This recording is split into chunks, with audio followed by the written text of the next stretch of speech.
Hey there, I'm Randy from Household Canine Training, and I'm going to be talking about prong collars, why I use them, how I use them, which ones I use, and how to fit them properly. So the reason I use prong collars is because they are a great way to communicate with our dogs. After all, that's all that this collar is. It's simply a tool that communicates to our dogs. It won't train the dog, but it helps train the dog. Now I know what you might be thinking. These things look like a torture device, and I agree with you. They do. I'm not here to argue that. What I am here to do is shed some light on this great tool that I utilize in my training. They were actually designed to protect the dog's neck, and that's exactly what they do.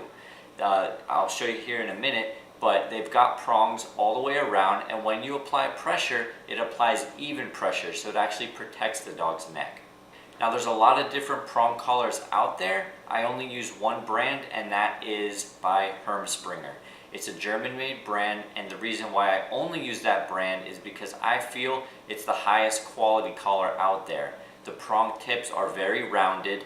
A lot of these prong collars they sell locally at the stores have very jagged edges, and I prefer not to use those. The mechanics, how smooth the collar operates, is also very nice on the Springer. Now there's two sizes that I use for the Springer. There's a lot of different sizes of the collar, but I only use two. It's the small, which is a 2.25 millimeter, and the medium, which is a 3.0 millimeter. For the small size, it's about 12 to 14 inches of diameter, and the medium size is about 18 inches of diameter. Now, depending on the size of your dog and the size of your dog's neck, you can remove or add links if needed. For the small, I would suggest any dog around 50 pounds and under, and then any dog 50 pounds and over for the medium 3.0 millimeter. Now, the way that I use this collar in my training is with the concept of pressure and release. We cannot just simply put these collars on the dog and simply take them for a walk. That's not fair to them, and that's setting yourself up and your dog for failure. We want to set them up for success. So we introduce the collar to them properly. I've got a video on that. But in this video, I'm going to be showing you the mechanics of the collar, how they work, what they look like, so you can get a better idea of that. So in a minute, I'm going to show you a close-up of the collars and show you all the features of it. Alright, so as far as how this thing works and how to take it apart and put it back together and all that good stuff, here we go. Like I said before, both collars are identical. One is just larger than the other. So I'm going to show you guys on the 3.0 millimeter, the medium size. It'll just be easier for you guys to see. So let me move this out of the way, and here we go. So this collar is made up of individual prong links that are all joined together. We've got a center plate in the middle here, and all the rest are prong links up until this part here, where we've got two rings. We've got a circle ring, which is the dead ring, and a swivel ring, which is the D ring. Your leash will attach always to the D ring. When you apply pressure on the collar, let me show you here. When you apply pressure on the collar, it gets smaller, and the dead ring acts as a stopper there. As far as adding a link or removing a link, this is how you take the collar apart and put it back together. So you can take apart the collar anywhere that you would like, any link that is.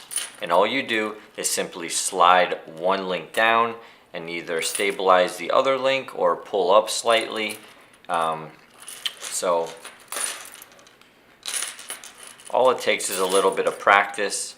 When putting the collar back together, what you'll have to do is just pinch these two a little bit, because the prong tips are just a hair wider than the holes or the slots that they go into.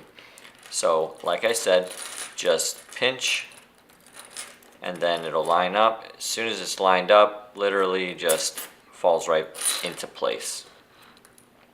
So if you need to remove a link because the collar is too loose on your dog, and I'll talk about the fit in a minute, just open up the collar, remove a link or two if you need to, and then simply put the collar back together. The medium size is about 18 inches in diameter. The small is, I think, 12 to 14. So measure your dog's neck. Again, I'll talk about the fit in a minute, but it's going to fit high up on the neck. So you want to measure at the very top of your dog's neck, right behind their ears and right below the jawline. And if their neck is larger than 18, then order links accordingly. Same thing with the small. And I think each link adds about an inch to the collar, if I'm not mistaken. Alright, so as far as the fit, like I said earlier, you want the collar to fit high up on the neck, right behind the ears, and right underneath the jawline. If you can slide the collar over your dog's head, that's way too loose, and remove a couple of links. The proper way to fit the collar is to open it up, go around your dog's neck like that, and close it. Again, high up on the dog's neck. The reason for that is because that is the most sensitive part of your dog's neck, and it'll take the least amount of pressure to communicate with them. If the collar starts at the top of the neck, and some of them slide down, especially if you have like a short-haired dog. But if it's constantly sliding down, try and remove a link and see if that helps. Just make sure the collar's not too tight. If you notice that it's constantly applying even just a little bit of pressure, that's too tight, just add a link and deal with it sliding down a little bit, okay? You don't want there to be any pressure on the collar until you apply it. Alright, so in this next clip, I'm going to show you on my personal dog how to fit the collar and what it looks like when it's properly fit, and then also a safety feature that you can use with a carabiner on the dead ring. Okay, so here we have Sage, and I'm going to show you how to put the prong collar on, where to fit it on the neck, and how to take it off. So like I said earlier, you want to put the prong collar from underneath the dog's neck, right behind the ears, and just clip it together there. And as you can see, the collar is not too loose and it's not too snug. You should be able to fit 2 fingers in there just fine. Okay, so on this side we've got the 2 rings I explained earlier. Here is the swivel D-ring, which our leash will attach to, and then we've got the dead ring here. So as a safety precaution, you can get yourself a carabiner, and you will attach that to your flat buckle collar, in which your dog's tags should be on, and then we can attach that to the dead ring here. This is done just as a precaution in the event that the prong collar comes off for any reason. Honestly, it's never happened to me, but anything is possible, and you're still attached to your dog even in the event the prong collar comes off, which I'll show you here in a minute. And of course, like I said, the leash will attach to the swivel D-ring. So if your prong collar comes off,